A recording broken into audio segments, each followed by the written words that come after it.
قرآن کی ایک آیت ہے. اللہ کہتا ہے کہ میں جب چاہوں کسی کو بھی سیدھے راستے پر لگا سکتا ہوں. یقین. میری ماں چھوٹا سا میں جب تھا تو بستر میں سونے سے پہلے کہتی تھی کہ ایک ہی دعا ہوتی تھی کہ اللہ میں سیدھے راستے پہ لگا.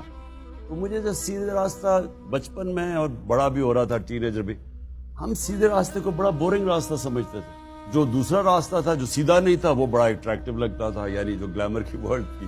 اور مجھے اللہ نے موقع دیا, ہر قسم کی میں نے زندگی دیکھی کرکٹ کی وجہ سے, باہر بھی رہا, ساری دنیا ٹریول کی. تو میرا جو دین کی طرف آنا تھا وہ ایک ایسا سفر تھا جو کہ خود ہی اپنی زندگی کو دیکھ کے, دنیا دیکھ کے, جس کو ہم سمجھتے تھے بڑی گلیمرس ورلڈ ہے. مثلا آپ اگر فلمیں دیکھیں, آپ اور ہم جب شروع میں تھے ویسٹرن فلمیں دیکھتے تھے, جو سپورٹس ورلڈ کے اندر بھی, تو جو ہیروز تھے وہ سارے سیدھے راستے پہ نہیں تھے, وہ دوسرے راستے پہ تھے. بالکل دوست. تو ہمارے رول ماڈلز ادھر تھے اور ماں کہتی تھی سیدھے راستے پہ لگو. میں نے اپنی زندگی میں آہستہ آہستہ ریئلائز کیا جو ہمارے رول ماڈلز پاپ سٹارز تھے انگلینڈ کے اندر, جو امریکہ کے اندر, تو میں ان کو ملا اپنی زندگی میں, ان کی پھر زندگیاں دیکھی, تو مجھے آہستہ آہستہ ریئلائز کیا کہ وہ جو ہمیں اٹریکٹیو راستہ لگتا تھا اصل میں وہ تباہی کا راستہ ہے. گھر اجڑ گئے, ڈرگ کلینکس میں خودکشیاں, یعنی وہ ہم تو زندگی میں جو دوزخ جو بربادی تھی وہ میں نے اپنی آنکھوں سے دیکھی اس گلیمر ورلڈ کی.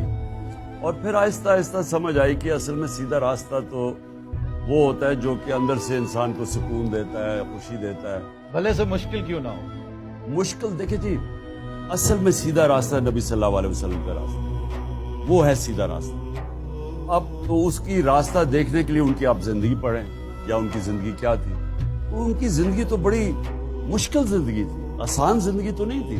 ان کی زندگی میں تو مسلسل چیلنجز تھے. اور وہ یعنی جب اپنے عروج پہ پہنچے, میں یہ ساری اپنے بچوں کو بھی بتاتا ہوں, جو ان کو عروج تھا جب فتح مکہ ہو گئی, جب وہ آخری خطبے پہ گئے, تو آخری خطبے پہ لاکھ لوگ عرفات کے اوپر نیچے جمع ہوئے, بڑا زبردست خطبہ ہے ان کا. ہیومن رائٹس کا چارٹر ہے, اگر آپ اس کو پڑھیں تو آخر میں وہ پوچھتے ہیں کہ لوگوں کو کہ گواہی دو اللہ کے سامنے کہ میں نے دیانتداری سے اللہ کا پیغام آپ تک پہنچایا. تو وہ جب پہلی روب جاتا ہے, پھر وہ 10 روز پہ پیچھے جاتے ہیں, وہ پیچھے آواز کرتے تھے, وہ پیچھے آواز جاتی تھی. تو جب پیچھے تک آواز پہنچی تو ایک شور اٹھ گیا کہ ہاں نبی آپ نے دیانتداری سے اللہ کا پیغام دیا. پھر لوگوں نے رونا شروع کر دیا. رونا اس لیے شروع کر دیا کہ لوگوں کو ایک دم خوف آیا کہ یہ تو ہمارے پیغام اللہ کا پورا کر دیا. تو جانے کی بات تو لوگوں نے رویا. تو کہنے کا مقصد یہ تھا کہ ان کی زندگی ساری مشکل تھی, لیکن جب آسان وقت آیا وہ دنیا سے جانے کا وقت آ گیا.